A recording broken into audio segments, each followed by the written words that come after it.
ಎಲ್ಲರಿಗೂ ನಮಸ್ಕಾರ. Welcome to Srikrishna vlog in Kannada. ಹಾಸನಿಂದ ವ್ಲಾಗ್ನ ಸ್ಟಾರ್ಟ್ ಮಾಡ್ತಾ ಇದ್ದೀನಿ. ಹಾಗೆ ಇವತ್ತಿನ ವ್ಲಾಗಲ್ಲಿ ಮೆಹಂದಿ ಶಾಸ್ತ್ರ ಹಾಗೆ ಬಳೆ ತೊಡಿಸೋ ಶಾಸ್ತ್ರದ ವಿಡಿಯೋನ ಹಾಕಿದ್ದೀನಿ.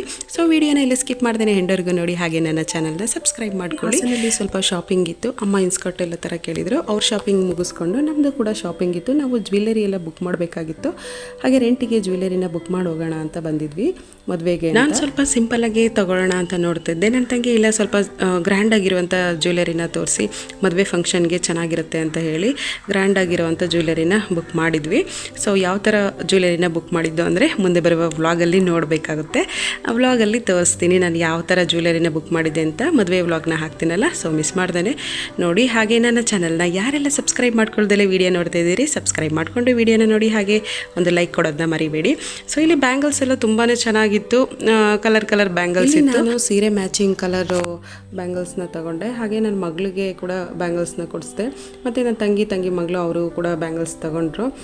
ಫೈನಲಾಗಿ ಜ್ಯುವೆಲರಿನ ಬುಕ್ ಮಾಡಿದ್ವಿ. ಒಂದು ವ್ಯತ್ಯಾಸವಾಗಿ ಒಂದು ಜ್ಯುವೆಲರಿ ಕಣ್ಣಿಗೆ ಬಿದ್ದು ತುಂಬಾ ಚೆನ್ನಾಗಿತ್ತು, ನೋಡೋಕ್ಕೆ ಅದ್ಭುತವಾಗಿತ್ತು ಅಂತ ಹೇಳ್ತೀನಿ. ಕಾಂತಾರ ಜ್ಯುವೆಲರಿ ಅಂತ ತುಂಬಾ ಡಿಸೈನ್ ಸಖತ್ತಾಗಿ ಮಾಡಿದರು. ಆ ಡಿಸೈನು ನನಗೆ ಭಾಳ ಇಷ್ಟ ಆಯಿತು. ಹಾಕಿ ನೋಡಿದ್ರೆ ತುಂಬ ನೆಕ್ ಫುಲ್ಲಾಗಿ ಹೆವಿಯಾಗಿ ಕಾಣಿಸ್ತಿತ್ತು. ಆ ಡಿಸೈನ್ ಏನಿದೆ ಅದು ಒಂಥರ ಮುಂದೆ ಬಂದಂಗಿತ್ತು. ಹಾಗೆ ಇಯರಿಂಗ್ ಕೂಡ ಅದೇ ಕಾಂತಾರ ಡಿಸೈನಲ್ಲಿತ್ತು, ತುಂಬಾ ಚೆನ್ನಾಗಿತ್ತು. ಸೊ ಫೈನಲಿ ನಾವು ನಮ್ಮ ಶಾಪಿಂಗ್ ಎಲ್ಲ ಮುಗಿಸ್ಕೊಂಡು ಮನೆಗೆ ಲೈಟಿಂಗ್ ಎಲ್ಲ ಮಾಡ್ತಾಯಿದ್ರು, ಲೈಟಿಂಗ್ ಎಲ್ಲ ಬಿಟ್ಟಿದ್ರು, ಸೀರಿಯಲ್ ಸೆಟ್ ಲೈಟ್ ಎಲ್ಲ ಬಿಟ್ಟಿದ್ರು. ಮಕ್ಕಳು ಇದನ್ನು ನೋಡಿ ಅಂತೂ ಫುಲ್ ಖುಷಿಯಾಗೋದ್ರು, ಅಮ್ಮ ಈ ಥರದ್ದೆಲ್ಲ ಮಾಡ್ತಾಯಿದ್ದಾರೆ ಅಂತ ಹೇಳಿ. ನೈಟ್ ನೋಡೋಕ್ಕೆ ಇನ್ನೂ ತುಂಬ ಚೆನ್ನಾಗಿ ಕಾಣಿಸ್ತಾ ಇರುತ್ತೆ, ಬೆಳಕಿದ್ದಾಗ ನೋಡಿದ್ರೆ ಅಷ್ಟು ಗೊತ್ತಾಗಲ್ಲ. ನೈಟ್ ಟೈಮ್ ತುಂಬಾ ಚೆನ್ನಾಗಿರುತ್ತೆ. ಹಾಗೆ ಇವತ್ತು ಒಳಗಡೆ ಹೋದ್ವಿ, ಬಳೆ ಅಮ್ಮನ ಬಂದರು. ಸೊ ಈ ಬಳೆ ಅಮ್ಮನ ಬಗ್ಗೆ ಹೇಳಲೇಬೇಕು, ಯಾಕಂದರೆ ನನ್ನ ಮದುವೆಗೂ ಇವರೇ ಬಳೆ ತೊಡಿಸಿದ್ದು, ಹಾಗೆ ನನ್ನ ತಂಗಿ ಮದುವೆಗೂ ಇವರೇ ಬಳೆ ತೊಡಿಸಿದ್ದು. ಸೊ ಟೋಟಲಾಗಿ ನಮ್ಮ ಊರಲ್ಲಿ ಹೆಣ್ಮಕ್ಳದ್ದು ಯಾರದೇ ಮದುವೆ ಆದ್ರೂ ಇವರೇ ಬಳೆ ತೊಡಿಸಿದ್ದಂಥದ್ದು. ಅದರ ಜೊತೆಲಿ ನಮ್ಮ ಅತ್ತೆಂದಿರ ಮದುವೆಗೂ ಇವರೇ ಬಳೆ ತೊಡಿಸಿದ್ದಂತೆ. ಸೊ ಹೇಳ್ತಾಯಿದ್ರು ತುಂಬ ವರ್ಷಗಳ ಕಾಲ ಫ್ರೆಂಡ್ಶಿಪ್ಪು ಈ ಬಳೆ ಅಮ್ಮನ ಜೊತೆ ಅಂತ ಹೇಳ್ತೀನಿ.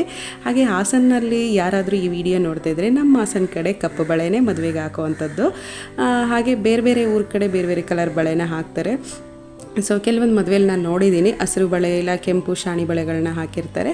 ಸೊ ನಮ್ಮ ಹಾಸನಲ್ಲಿ ಕಪ್ಪು ಬಳೆನ ಮದುವೆಗೆ ಹಾಕ್ತಾರೆ. ಸೊ ಇದು ಹುಡುಗನ ಮದುವೆ ಆಗಿರೋದ್ರಿಂದ ಬಳೆ ಶಾಸ್ತ್ರ ಮಾಡೋಲ್ಲ, ಹುಡುಗಿ ಮನೇಲಾಗಿದ್ದರೆ ಬಳೆ ಶಾಸ್ತ್ರ ಮಾಡ್ತಾರೆ.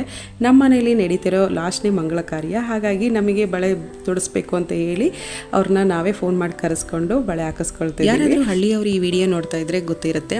ಸೊ ಒಬ್ಬರು ಬಳೆ ಮಾರ್ಕೊಂಡು ಹಳ್ಳಿ ಮೇಲೆ ಬಳೆ ಮಾರ್ಕೊಂಡು ಬರ್ತಾರೆ ಅಂದರೆ ಚಿಕ್ಕ ವಯಸ್ಸಿಂದ ಚಿಕ್ಕ ಮಕ್ಕಳಿಂದನೂ ಇವ್ರ ಹತ್ರನೇ ಬಳೆ ಕೊಡ್ತಾ ಇರ್ತಾರೆ. ಅದರಲ್ಲೂ ಗೌರಿ ಹಬ್ಬದಲ್ಲಂತೂ ಎಷ್ಟು ಬಳೆಗಳು ತೆಕ್ಕೊಡ್ತಾರೆ ಅಂತ ಹೇಳೋಕ್ಕೆ ಆಗಲ್ಲ. ಯಾಕಂದರೆ ನಮ್ಮ ಮಾವ ಕಾಯಿ ತಂದಾಗೆಲ್ಲ ಅವರೊಂದು ಜೊತೆ ಬಳೆ ಅಂತೆ, ಮತ್ತು ನಮ್ಮ ಅಮ್ಮ ಒಂದು ಜೊತೆ ಬಳೆ, ನಮ್ಮ ಅಜ್ಜಿ ಒಂದು ಜೊತೆ ಬಳೆ.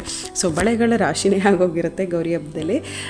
ತುಂಬಾ ಚೆನ್ನಾಗಿರುತ್ತೆ. ಮತ್ತು ಇವ್ರ ಹತ್ರ ಒಂದೇನು ಅಂತಂದರೆ ಕ್ವಾಲಿಟಿ ತುಂಬಾ ಚೆನ್ನಾಗಿರುತ್ತೆ. ತುಂಬ ದಿನಗಳ ಕಾಲ ಬಳೆಗಳು ಬಾಳಿಕೆ ಬರ್ತವೆ. ನಮ್ಮಮ್ಮ ಎಲ್ಲ ಬಳೆ ಒಂದು ಸಲ ತೊಡ್ಕೊಂಡ್ರೆ ಒಂದೊಂದು ಮೂರು ಡಜನ್ ಬಳೆನ ತೊಡ್ಕೊಳ್ತಾರೆ. ಅವರು ಹೊರಗಡೆ ವ್ಯವಸಾಯ ಕೆಲಸ ಎಲ್ಲ ಮಾಡಬೇಕಾದ್ರೂ ಕೂಡ ಬಳೆಗಳು ಒಡೆದೋಗಿರಲ್ಲ. ಹಾಗೆ ನಾವು ಬ್ಯಾಂಕ್ ಸ್ಟೋರಲ್ಲಿ ಹೋಗಿ ಅಷ್ಟೊಂದು ದುಡ್ಡು ಕೊಟ್ಟು ತೊಗೊಂಡು ಬಂದಿರ್ತೀವಿ, ಅದು ಒಂದು ಸಲ 2 ಸಲ ಹಾಕೋಷ್ಟರಲ್ಲೇ ದದ್ಬಿದ್ದು ಎಲ್ಲ ಒಡೆದೋಗಿರುತ್ತೆ. ಹಾಗೆ ಇವ್ರ ಹತ್ರ ಬಳೆ ತೊಗೊಂಡಿರೋ ಅಂಥದ್ದು ಬಳೆಗಳು ಮಾತ್ರ ಇನ್ನೂ ನನ್ನ ಹತ್ರ 3-4 ವರ್ಷ ಆದ್ರೂ ಬಳೆಗಳು ಹಂಗೆ ಇದೆ. ಹಾಗಾಗಿ ಜಾಸ್ತಿ ಹೆಚ್ಚಾಗಿ ನಾನು ಇವ್ರ ಹತ್ರ ಬಳೆನ ಇಷ್ಟಪಟ್ಟು ತೊಗೊಳ್ತೀನಿ.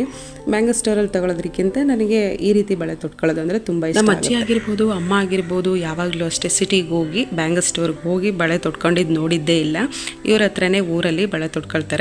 ಒಂದೊಂದು ಸಲ 3 ಡಜನ್ ಒಂದೊಂದು ಕೈಗೆ. ನಮ್ಮ ಅಜ್ಜಿ 2 ಡಜನ್ ಬಳೆ ಹಾಕೋರು. ಯಾವಾಗಲೂ ಅಷ್ಟೇ ಅವ್ರ ಕೈಲಿ ತುಂಬ ಬಳೆಗಳಿರ್ತಿದ್ದು. ಜಾಸ್ತಿ ರೆಡ್ ಕಲರ್ ಶಾಣಿ ಬಳೆಗಳು ಹಾಕೋರು, ಇಲ್ಲ ಗ್ರೀನ್ ಕಲರ್ ಶಾಣಿ ಬಳೆಗಳು ಹಾಕೋರು. ತುಂಬ ದಿನಗಳ ಕಾಲ ಬರೋದು ಆ ಶಾಣಿ ಬಳೆಗಳು, ತುಂಬ ದಿನಗಳ ಕಾಲ ಬಾಳಿಕೆ ಬರೋದು, ಬೇಗ ಒಡೆದೋಗ್ತಿರ್ಲಿಲ್ಲ. ವ್ಯವಸಾಯ ಮಾಡೋರು ಅಂದರೆ ಹಾಲು ಕರಿಯೋದು, ಮಜ್ಜಿಗೆ ಕಡಿಯೋದು, ಮತ್ತು ರೊಟ್ಟಿ ತೊಟ್ಟೋದು ಇದೆಲ್ಲ ಇದ್ದೇ ಇರುತ್ತೆ, ನೋಡ್ತಾ ಇರ್ಬೋದು. ನಾವು ಸಿಟೀಲಿ ಒಂದು ಬಳೆ ಕೂಡ ಹಾಕೋದಿಲ್ಲ, ಹಾಗೆ ಬಿಚ್ಚಿಟ್ಟು ಕೆಲಸ ಮಾಡ್ತಾ ಇರ್ತೀವಿ. ಹಳ್ಳೀಲಿ ಹಂಗಲ್ಲ, ಕೈ ತುಂಬ ಬಳೆ ಹಾಕಿರ್ತಾರೆ, ನೋಡೋಕ್ಕೆ ಚೆನ್ನಾಗಿ ಅನ್ನಿಸ್ತಾ ಇರುತ್ತೆ. ನಾವು ಹಬ್ಬದಲ್ಲಿ ಯಾವಾಗಲೂ ಅಷ್ಟೇ ನಮ್ಮ ಅಜ್ಜಿ ಕೈ ತುಂಬ ಬಳೆ ತೊಡಬೇಕು ಹೆಣ್ಮಕ್ಳು ಅಂತ ಹೇಳೋರು. ಹಬ್ಬಕ್ಕೆ ಹೋದಾಗ ಮಾತ್ರ ನಾವು ಬಳೆ ಹಾಕ್ತಿದ್ವಿ, ಮತ್ತು ಮನೆಗೆ ಬಂದಾಗ ಬಿಚ್ಚಿರ್ತಿದ್ವಿ. ತಾಳಿದಾಳೆ ಇದನ್ನೆಲ್ಲಿ ಫುಲ್ ಹಾಕ್ತಾಳೆ, ಮದುವೆ ಮುಗಿಯೋರ್ಗೂ ಹಾಕೊಳ್ತಾಳೆ, ಮನೆಗೆ ಹೋದ್ಮೇಲೆ ಬಾಕ್ಸಿಗೆ ಸೇರುತ್ತೆ ಅದು ಅಂತ ಹೇಳ್ತಿದ್ರು ನಮ್ಮಮ್ಮ. ಅದು ನಿಜನೇ. ನಾನು ಇಲ್ಲಿಗೆ ಬಂದ ತಕ್ಷಣ ಅಷ್ಟೊಂದೆಲ್ಲ ಬಳೆ ಹಾಕಕ್ಕೆ ಹೋಗಲ್ಲ, ಎಲ್ಲನೂ ತೆಗೆದಿಟ್ಬಿಡ್ತೀನಿ. ಕೆಲವೊಂದು 3-4 ಹಾಕಿರ್ತೀನಿ ಅಷ್ಟೇ. ಆದರೆ ಹಳ್ಳಿ ಕಡೆ ಹಂಗಲ್ಲ, ಕೈ ತುಂಬ ಬಳೆ ಹಾಕಿರ್ತಾರೆ, ನೋಡೋಕ್ಕೆ ಒಂಥರ ಚೆನ್ನಾಗಿ ಕಾಣಿಸ್ತಾ ಇರುತ್ತೆ. ಮತ್ತು ಮೆಹಂದಿ ಬಿಡ್ಸೋಕ್ಕೆ ಅಂತ ಹಾಸನಿಂದ ನನ್ನ ತಮ್ಮ ಕರೆಸಿದ್ದ. ತುಂಬ ಚೆನ್ನಾಗಿ ಡಿಸೈನ್ ಆಗ್ತಾಯಿದ್ರು ಇವರು. ಡಿಸೈನ್ ಎಲ್ಲ ಓಕೆ, ಬಟ್ ಅವ್ರು ಹೇಳಿದ್ದು ಒಂದೊಂದು ಹ್ಯಾಂಡಿಗೆ 500 ಹೇಳಿದರು. ಸ್ವಲ್ಪ ಜಾಸ್ತಿ ಅಂತ ಅನ್ನಿಸ್ತು ನನಗೆ. ಆಲ್ರೆಡಿ ನನ್ನ ತಮ್ಮ ಮುಂಚೆನೇ ಮಾತಾಡಿರೋದ್ರಿಂದ ನಾವೇನೂ ಮಾತಾಡೋಕ್ಕಾಗಲಿಲ್ಲ. ಹಾಗಾಗಿ ಓಕೆ ಅಂತ ಹೇಳಿ ಅವ್ರು ನಾವೇನು ಹೇಳ್ತೀವಿ ಅದೇ ಡಿಸೈನ್ನ ಹಾಕ್ಕೊಡ್ತಿದ್ರು. ನಾನಂತೂ ನನಗೆ ಇಷ್ಟವಾಗಿದ್ದಂಥ ಕೃಷ್ಣನ ಡಿಸೈನ ಬಿಡಿಸ್ಕೊಂಡೆ. ತುಂಬಾ ಅದ್ಭುತವಾಗಿ ತುಂಬ ಚೆನ್ನಾಗಿ ಬಿಡಿಸ್ಕೊಟ್ರು ನನಗೆ.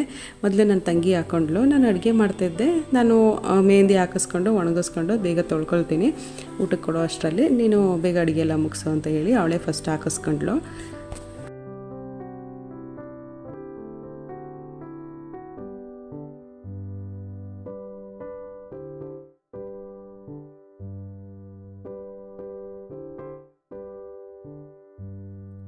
ಈ ಮಕ್ಕಳೆಲ್ಲ ಏನು ಮಾಡಿಬಿಟ್ರು ಅಂದರೆ ಬೇಗ ವಾಶ್ ಮಾಡ್ಕೊಂಡ್ಬಿಟ್ರು. ಕಲರ್ ಸರಿಯಾಗಿ ಬರಲೇ ಇಲ್ಲ ಮೆಹಂದಿದು. ನಮ್ಮ ಕೈಲಿ ಕಲರ್ ಬಂದಿದ್ದು ನೋಡಿಬಿಟ್ಟು, ಅಮ್ಮ ನಿಮ್ಮ ಕೈಲಿ ಮಾತ್ರ ಇಷ್ಟು ಚೆನ್ನಾಗಿ ಕಲರ್ ಬಂದಿದೆ, ನನ್ನ ಕೈಲಿ ಕಲರೇ ಬಂದಿಲ್ಲ, ನನಗೆ ಇನ್ನೊಂದು ಸಲ ಹಾಕಿ ಅಂತ ಹೇಳಿ ಮತ್ತೆ ಇನ್ನೊಂದು ಸಲ ನನ್ನ ಮಗಳು ಹಾಕಿಸ್ಕೊಂಡ್ಲು. ತುಂಬ ಚೆನ್ನಾಗಿ ಡಿಸೈನ್ ಎಲ್ಲ ಹಾಕಿದರು. ಸೊ ಫುಲ್ಲಾಗಿ ಈ ರೀತಿ ಡಿಸೈನ್ ಹಾಕಿಸ್ಕೊಂಡ್ಲು ನನ್ನ ತಂಗಿ. ತುಂಬ ಚೆನ್ನಾಗಿ ಡಿಸೈನ್ ಹಾಕಿದ್ರು. ಇಬ್ಬರು ನನ್ನ ಅತ್ತೆ ಸೊಸೆಂದಿರು, ಇಬ್ಬರಿಗೂ ಚಿಕ್ಕ ಮಕ್ಕಳು. ಅವ್ರ ಮಕ್ಕಳಿಗೆ ಫುಡ್ ರೆಡಿ ಮಾಡ್ಕೊಳ್ತಿದ್ರು. ರಾಗಿ ತರಿ ತಿನ್ನಿಸ್ತಾರಂತೆ.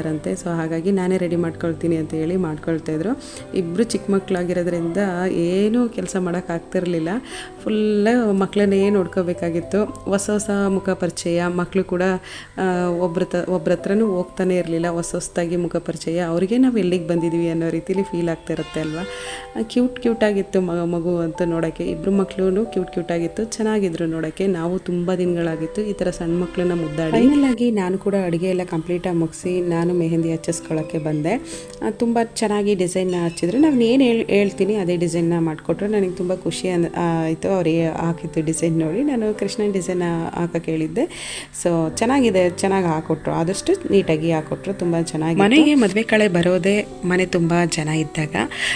ಮನೆಯಲ್ಲಿ ನೆಂಟರೆಲ್ಲ ಬಂದಾಗಲೇ ಮದುವೆ ಮನೆ ಅಂತ ಅನ್ಸೋಕ್ಕೆ ಸ್ಟಾರ್ಟ್ ಆಗುತ್ತೆ. ಸೊ ಇಬ್ಬಿಬ್ಬರೇ ಇದ್ದರೆ ಏನು ಚೆನ್ನಾಗಿರುತ್ತೆ. ಎಲ್ಲರೂ ಹೊರಗಡೆ ಇರೋದು. ಹೊರಗಡೆಯಿಂದ ಬಂದಿದ್ದೆ ಲೇಟ್ ಅಂತ ಅನ್ನಿಸ್ತಿತ್ತು. ಅಂದರೆ ಬೇರೆ ಊರಲ್ಲಿ ಇರೋದು.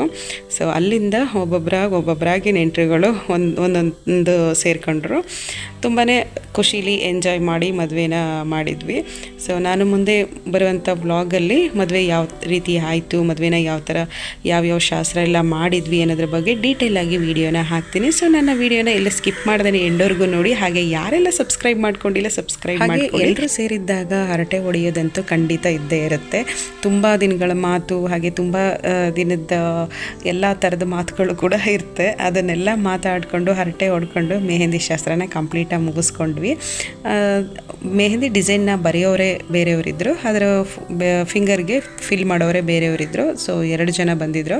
ಹಾಗೆ ಸೊಪ್ಪೆಲ್ಲ ತಂದಿದ್ರು ನಾಳೆ ಅಡುಗೆಗೆ ಅಂತ. ಅದನ್ನು ನಮ್ಮ ಅತ್ತೆಂದಿರು ಅಮ್ಮ ಎಲ್ಲ ಕೂತ್ಕೊಂಡು ಕ್ಲೀನ್ ಮಾಡಿ ಇಡ್ತಾಯಿದ್ರು. ನಾವು ಕೈಗೆ ಮೆಹಂದಿ ಹಚ್ಚಿಸ್ಕೊಂಡಿದ್ವಲ್ಲ, ಹಾಗಾಗಿ ನಾವು ಮಾಡಿಡ್ತೀವಿ, ನೀವು ಹಚ್ಚಿಸ್ಕೊಳ್ಳಿ ಅಂತ ಹೇಳಿ ಹಚ್ತಾಯಿದ್ರೆ. ನೋಡಿ ಕೃಷ್ಣನ ಡಿಸೈನ್ ಬರೆದಿದ್ದಾರೆ. ತುಂಬಾ ಚೆನ್ನಾಗಿತ್ತು.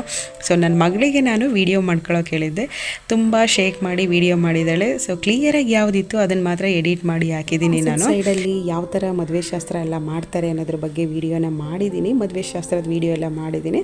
ಸೊ ವಿಡಿಯೋನ ಎಲ್ಲೂ ಸ್ಕಿಪ್ ಮಾಡ್ದೇ ನೋಡಿ. ಹಾಗೆ ಚಾನಲ್ನ ಸಬ್ಸ್ಕ್ರೈಬ್ ಮಾಡ್ಕೊಳ್ಳಿ. ಹಾಗೆ ಒಂದು ಲೈಕ್ ಕೊಡೋದನ್ನ ಮರಿಬೇಡಿ. ಲೈಟ್ ಸೆಟ್ ನೈಟು ಯಾವ ರೀತಿ ಕಾಣಿಸುತ್ತೆ ಅಂತ ಒಂದು ವಿಡಿಯೋನ ಹಾಕಿದ್ದೀನಿ. ಸೊ ಇವತ್ತಿನ ವ್ಲಾಗ್ ನಿಮಗೆ ಇಷ್ಟ ಇದ್ದರೆ ಲೈಕ್ ಮಾಡಿ, ಹಾಗೆ ಶೇರ್ ಮಾಡಿ ಫ್ರೆಂಡ್ಸ್ ಹತ್ರ. Thank you for watching. ಸಿಗೋಣ ಮುಂದಿನ ವ್ಲಾಗಲ್ಲಿ.